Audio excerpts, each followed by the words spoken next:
अस्सलाम वालेकुम।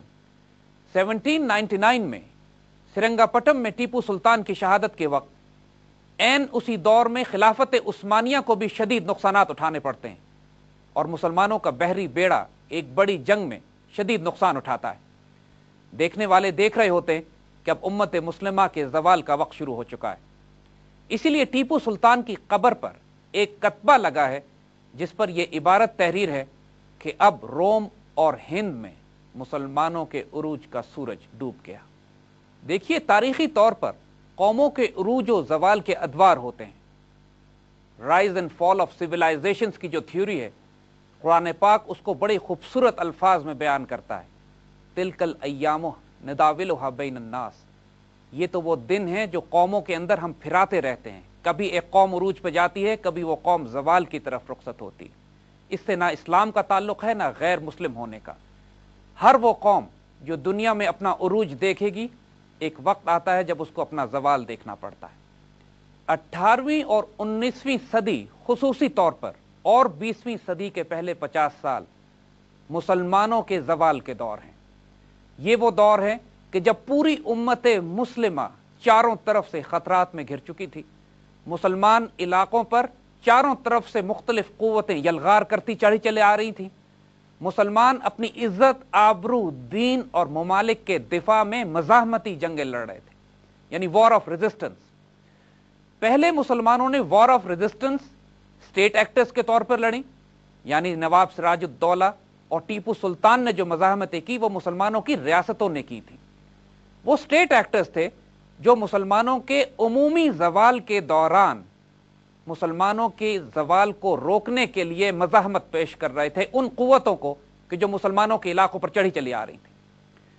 मगर जब स्टेट एक्टर्स का जवाल शुरू हो गया, सिराजुद्दौला, टीपू सुल्तान और उस्मानी खिलाफत भी टूटने फूटने लगी, तो फिर तमाम मुसलमान ममालिक में नॉन स्टेट एक्टर्स, यानी वो मुजाहिदीन ग्रोह पैदा होना शुरू हुए जिन्होंने अपनी दीन, मुल्क, कौम और इज्जत और आबरू के लिए जहाद का परचम बुलंद किया। पूरी मुसलमान दुनिया में हमें कई तहरीकें बैकवक्त नजर आती हैं कि जो उस दौर में जारी थीं। गैरतमंद और दलेर मुजाहिदीन अपने लीडर्स, अपने उलमा और पूरी कौम की इज्तिमाई गलतियों की सजा के कफ़ारे के पूरी उम्मत मुस्लिमा में एक गैर मामूली हीरोइक रेजिस्टेंस थी जो चारों तरफ पेश की जा रही थी। अकल हैरान कर देने वाले मुजाहरे कुर्बानियों के, शहादतों के पेश किए जा रहे थे। तमाम मुसलमान दुनिया इस बात के बावजूद कि बेदारी और अपने आप को गुलामी से निकालने की कोशिश कर रही थी, इस वक्त इतने ओवरवेलमिंग ऑड्स उसके खिलाफ थे कि इस बात की कोई उम्मीद नहीं थी कि मुसलमान अपने आप को शिकस्त से बचा सकें। उसके बावजूद ये जांबाज हर महाज पर अपनी जानों के नजराने पेश करते रहे, इंपीरियल और कॉलोनियल पावर्स के सामने रेजिस्टेंस पेश करते रहे और उस कॉलोनाइजेशन को रोकने की कोशिश करते रहे कि जो मुसलमान दुनिया पर मुसल्लत की जा रही थी।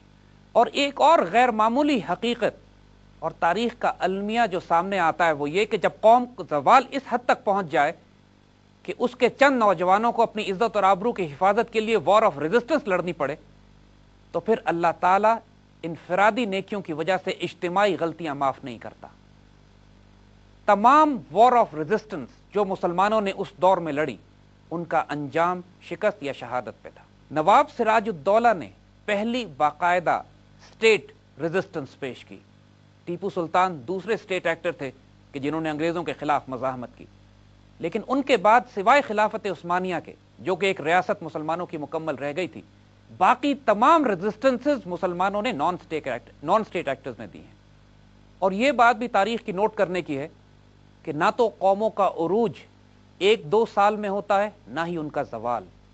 मुसलमानों के जवाल ने भी 250 साल लिए, उनके उरूज को भी इतना वक्त लगा। इसी तरह खिलाफत उस्मानिया 18वीं सदी के आखिर में इतनी कमजोर हो चुकी थी कि उसको सिक मैन ऑफ यूरोप कहा जाता था। उसके बावजूद इसको खत्म होते होते 20वीं सदी के पहले 25 साल लगे। इन कामों में ना जल्दबाजी की जा सकती है, ना जल्द नतीजे निकलते हैं। कौमों के उरूज जवाल की दास्तानें नस्लों पर फैली होती हैं।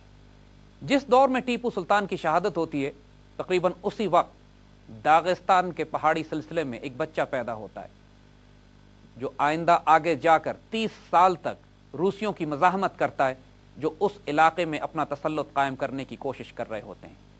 وہ بچہ تاریخ میں آگے جا کر نامور مسلمان جنرل اور تاریخ کے پہلے گوریلا لیڈر امام شامل ہوتے ہیں۔